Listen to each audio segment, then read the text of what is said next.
I think she's hot. Written by didn't know what to put for name. I officially had no idea what was going on. One moment, Shining Armor and Princess Cadence were getting married. The next, Twilight comes in with a copy of the Pink Alicorn. Except this one's all messed up. Like some pony beat her up and forced her to live on the streets. Then Applejack said what I and probably every pony else was thinking. I don't understand. How can there be two of them? She's a changeling. She takes the form of some pony you love and gains power by feeding off of your love for them, the real Cadence said. Fake Cadence was pissed. She unleashed a huge burst of green magic and revealed her true form. When I saw what she really looked like, I could only say one thing. Damn, she looks hotter like this, I said. Every pony in the Changeling Queen looked at me incredulously. The ponies looked at me as if I had gone insane. As for the Queen, I could have sworn she had a tiny blush. Wait, I can't be the only one who thinks that she's attractive, I asked. You just... The evil Changeling Queen imprisoned and impersonated Cadence and put a spell on my brother. What is wrong with you? Twilight responded. Before I could respond, the imposter bug pony spoke up. Silence! She yelled. Well, that was a fun wedding. My favorite part about it was still the bachelor party, though I was still getting some flack about what I said about the Changeling Queen. How can you find her attractive? She's evil, Twilight asked. Just because her personality and behavior is terrible doesn't mean the rest of her is, I responded. Twilight looked like she was about to say something, but must have decided against it and walked away. I just hung back and enjoyed the food, and made sure to avoid the lucky couple, since last I saw them, they were giving me nasty looks for hitting on the Queen. While helping myself to the refreshments, I noticed Spike nearby. I decided to have a talk with him. Hey Spike, buddy, you know how you have a crush on Rarity? I asked. Hey, shh! Secret crush, remember? Spike whispered. Yeah, I know, but don't worry. Everyone else is doing their own thing and not even paying attention. Anyways, I got a question related to that. I'm asking you because it's a guy thing. And you're one of the few guy friends I have, I said. That actually made him smile. What is it? He asked. If Rarity turned evil, would you still have a crush on her? I asked. I won't tell anyone what you say. Spike spat out his drink and started mumbling incoherently before giving a response. I mean, what kind of evil? Like, only a little? Or... He trailed off. And I had my answer. Even if he didn't actually give me a yes or no, I had my answer. Thanks, buddy. Glad you got me, I said. Oh, okay, he responded. I get it. I was in the library reading one of Spike's comics when I heard a knock at the door. Twilight, some ponies at the door, I yelled. This may be my house, but it's still a public library, she said, as she went to the door. The pony on the other side was a unicorn. She had a tealish blue coat with a dark green mane, bright green eyes, and a gem cutie mark. Hello there, Miss Sparkle.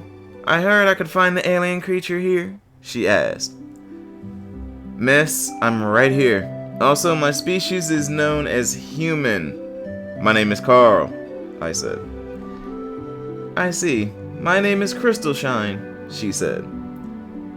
Alright, Miss Shine. What questions you got? I asked. Could you perhaps explain yourself in general? I've never seen a human before, Crystal asked. Gladly.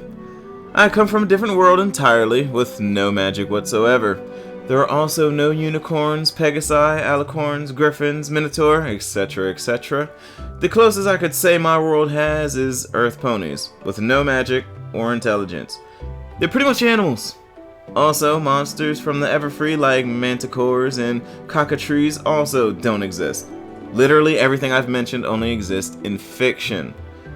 As for how I got here, despite magic not existing, I'm not entirely sure. Twilight theorized that there was some sort of temporary rift or tear in space in time that I fell into and it sent me here. But don't take that for fact. It's just a theory. A game theory, I explained to the mayor. Interesting. Continue, Crystal said.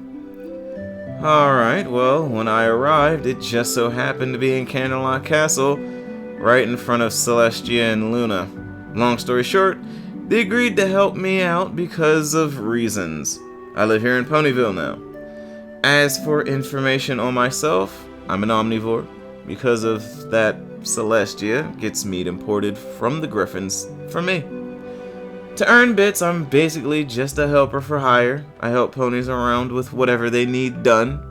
One thing that Twilight discovered is that magic behaves unpredictably towards me.